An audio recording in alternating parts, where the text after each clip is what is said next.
Fire in the hole, let's cook some meat. Stay tuned. Hello and welcome once again to my barbecue pit. What I got for you today is, this is a beef New York roast, is what it's called. What it actually is, a strip loin roast. And what you might normally do with this, well, you can cook it as a roast, which is what I'm going to do, but you could cut it into New York strip steaks if you wanted to, which I've done before. But today we're going to cook this as one whole piece of meat, and I'm going to get it on the rotisserie, and I'm going to doctor it up a little bit. I got some root vegetables that we're going to put underneath the rotisserie, so that when the fat renders down off of this, it's going to drip down on my root vegetables and make them good. You'll see. You'll see. Let me get it out of the packaging and get on the rotisserie and show you what that looks like. So stay tuned. Okay, I got my roast trussed up for the rotisserie. We're going to take some, normally I would put Sang stir fry oil on there, but for today we're going to use some Dijon mustard because I want a little thicker of a base for my binder. So we're just going to put some Dijon mustard on there and take a brush and spread it out a little bit. Spread that Dijon mustard on there. It's kind of cold out here today in South Florida. It's like it's about 50 degrees out here, but it feels good to me. Anyway, we're going to brush that thing with some Dijon mustard. Like I said, the mustard's cold. I'm cold. It's not that cold. It's 50 degrees. Anyway, we get that on there. Brush all the sides of it, of that roast, that New York strip roast. I got to do the other side too, but for now, we got that one side done. I've got some rosemary and thyme and sage that I'm going to put on there. Just a little bit of herbs. I don't have a whole lot, so I couldn't put a whole lot. Then I have some of this Dano's seasoning that I used last week. Dano's Primo. This is really good seasoning. It made a beautiful crust on my that chuck steak that I cooked. So I'm going to put that Dano's seasoning on there. I'm going to put some of that on my veggies too.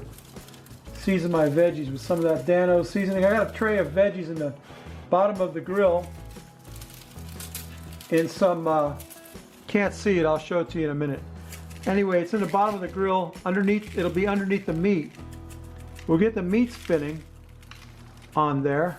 Let me get the other side of this meat flipped over and get some mustard on there, on the fat side. It's got a nice fat cap, which I'm hoping will render down into that veggies that I got that are going to be underneath the meat.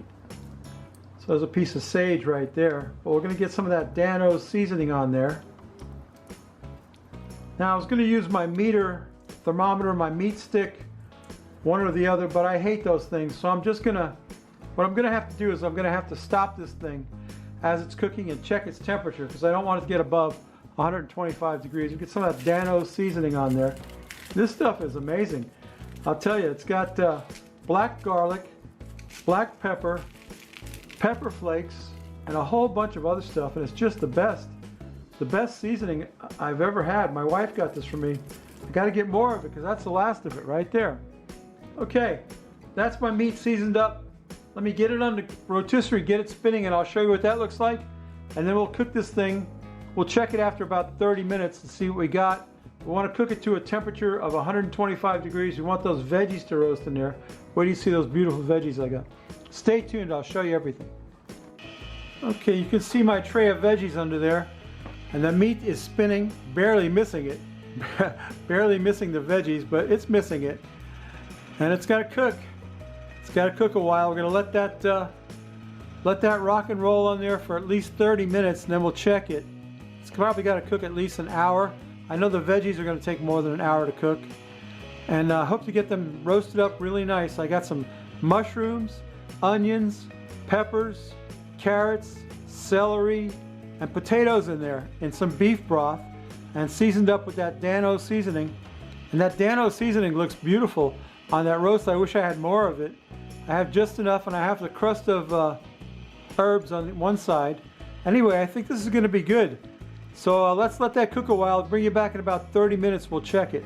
Stay tuned. It's been about 30 minutes and that roast is getting kind of floppy on there. I probably should have tied it up with some butcher's twine. I don't know if it's too late. Maybe I could still do that, or maybe I don't need to.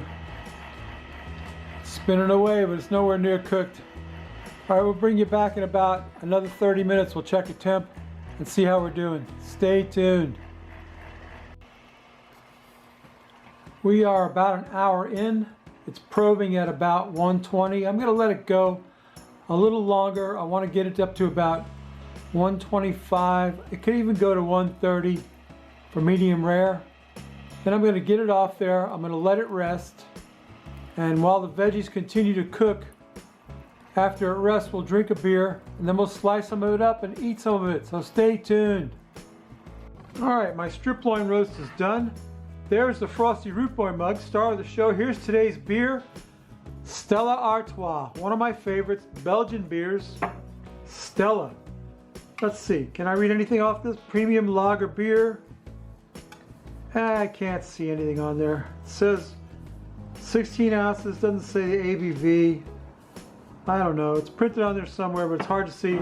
Only one way to find out. I know this is good beer. We're just gonna pour this out and drink it. That's the best way to find out, right? Let's pour out some Stella Artois. One of my favorite beers, actually. Belgian beer. I don't usually drink a lot of foreign beers. I try to drink American, but every once in a while, you gotta get a Stella Artois. It's a nice looking beer. Premium lager beer. I believe it's Belgian, pretty sure. Anyway, let's quaff the froth off of it, babies.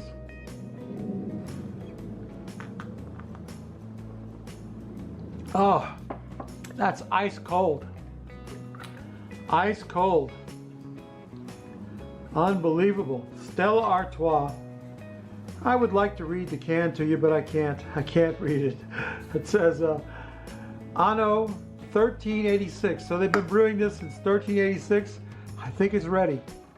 Anyway, babies, let's that meat's been resting long enough. Let's cut into it, get some veggies on the plate, take a picture for YouTube, and then we'll take a taste. So stay tuned.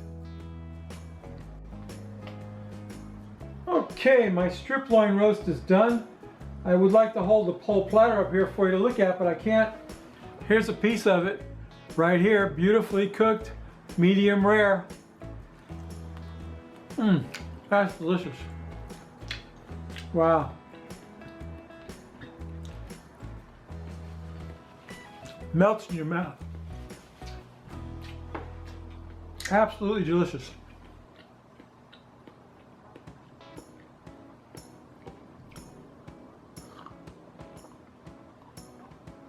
Wow. I gotta get a mushroom. I can't wait to eat a mushroom. You see, I forgot the mushrooms. And my cousin Marie told me, don't forget the mushrooms. So I had to go back yesterday and go out and get mushrooms. I love mushrooms.